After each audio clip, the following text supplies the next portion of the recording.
The question for today: philosophical differences you have with other instructors or techniques of training. You're good at explaining why you think something is good or bad. I want to know your why. Well, I don't know. It's a little tough to answer without anything specific, but I'll give you some stuff I look for when evaluating a technique. I try to be very open to trying new ideas because I don't claim to know everything. I'm still trying to figure stuff out. Or my business partners and I, Mr. Ben Steger and Professor Huanchi Kim, are always looking for better ways to do things, because a way I think is great now, maybe in 6 months we think of some better way, or tomorrow a better way or more efficient way or more effective way, a simpler way. Always looking for new ideas or concepts. So it's easy, regardless of age or experience, just to get locked in your ways. And I think it's important to evaluate new things. However, sometimes it's easier to think, or just to get an initial gut reaction, like, yeah, this is better. I know it's going to be better. And I think the process for which you evaluate techniques or difference in, anything, the way you hold the gun, the way you conceptualize grip or target transitions, that's sometimes a bit tougher to think through in terms of, like, is it actually better, or how do I measure the difference? So I'll just talk through some things I think about. An easy one to pick on is prep and press. There's kind of two schools of thought, like, yep, that's a good idea, or no, that's not. And sometimes say, like, well, I've heard this before, you missed because you weren't on the side or on the trigger early enough, or wasn't prepped up to the wall. And then so let's just talk about it, like that technique specifically. Prep and press, for people not familiar, it'd be you press the trigger to a point where it stops, then you press it the rest. The technique I prefer is just fingers off the trigger, and then when I press the trigger, it's all at one motion. Granted, that's going to be different based on the distance of the target. So if it's up close, like 7 yards, open target, it's going to look something like that.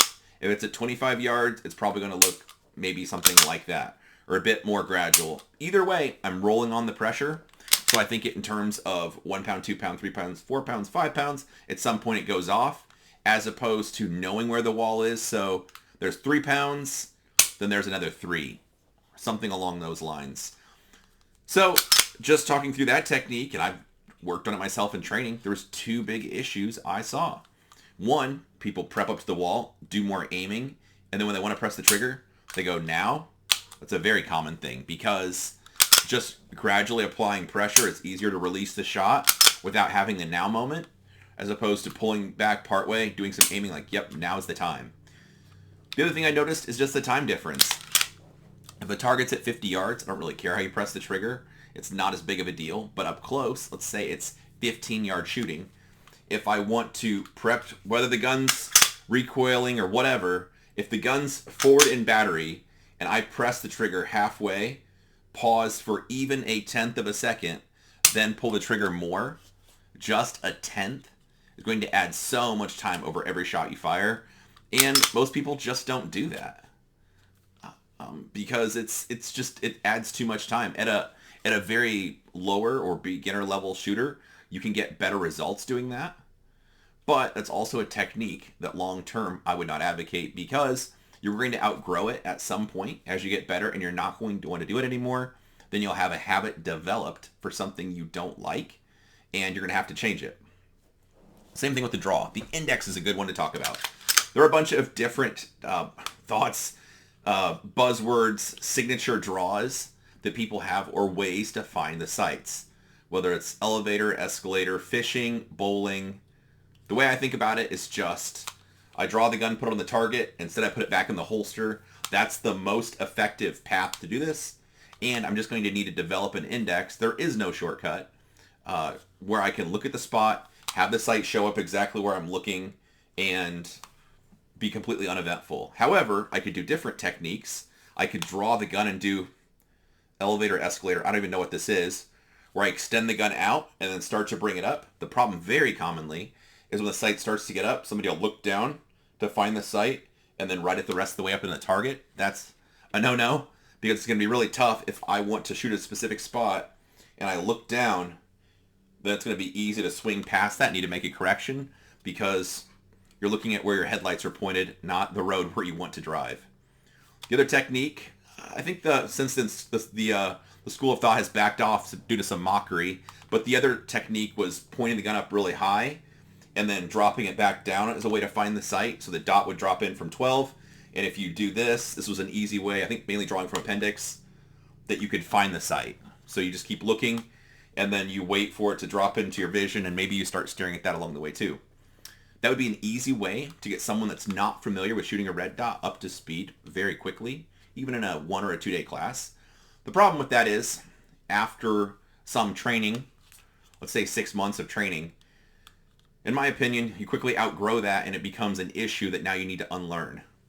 So you could do that forever, but it's if you want to get better or progress in your shooting, you're going to have to unlearn that habit to pick a better habit that's going to get you on the target faster, because ultimately draw to first shot's what we're looking at, and something that directs your vision to looking where you want it to go and then just waiting for the sight to show up where your eyes are. So that's kind of how I evaluate differences with techniques. The other thing I really dislike is thoughts of fast or slow, or say like, oh, you did that too fast. You need to back off the speed a little bit, or oh, it wasn't quite there. You outran, whatever. It was too fast or it was too slow. Any version of that. It's not really productive because too fast or too slow doesn't really help anybody. Instead, if you thought of it in terms of I shot faster than my sight was on the target. So if I want to shoot here, the gun's getting here, and instead it got fairly close and I started shooting before the sight got there.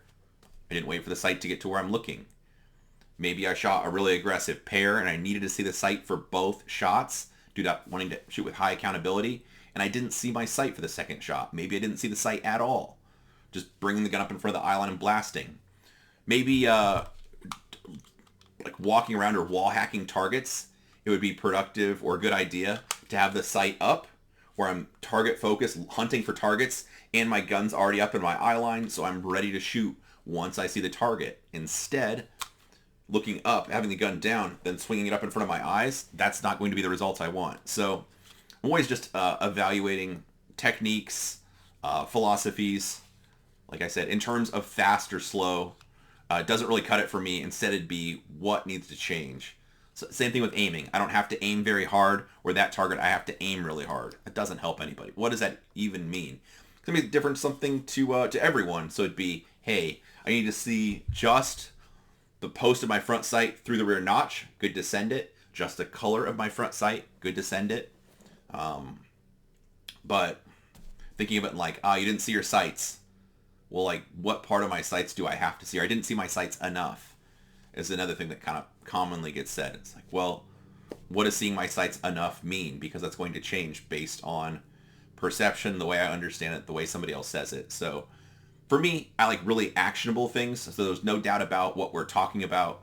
I think it's easy to give general terms and then just leave people to their own devices to figure it out, especially if it's being posted online, because then you don't really have to stand behind what you say, and you could just say, well, that's not the way I meant it, or that's out of context, something like that.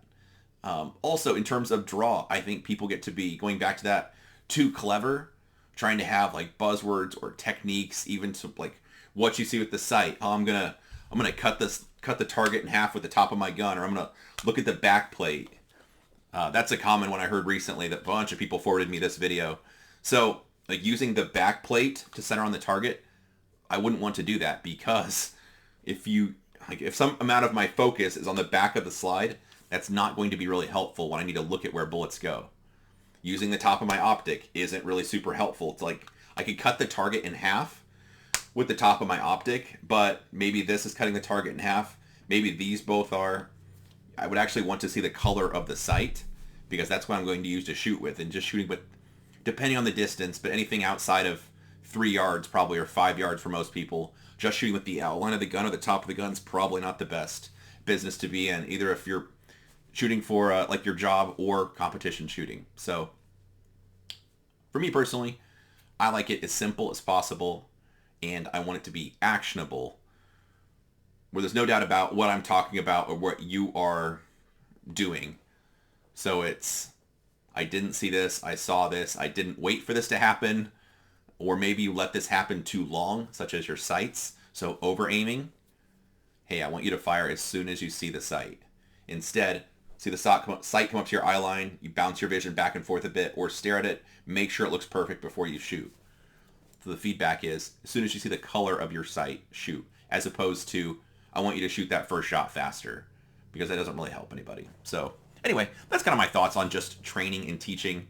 For me, I'm always trying to make it simpler and easier to understand. I don't like big buzzwords. I don't like things in terms of fast or slow. I like to make sure I'm on the same page with what the instructor or the information. I want to be, tell me exactly what you're asking me to do and how I assess the results I'm getting, because I don't know, it's the way my brain works. Simple is good. We're shooting guns in dirt pits, for crying out loud. But hopefully that was helpful. Gives you some things to think about. Appreciate all the people dropping questions and comments. I do try to read through those. I try not to miss any. I'm sure it happens sometimes. But I try to read through all the comments. Like, share, subscribe if you want. Either way, appreciate you watching.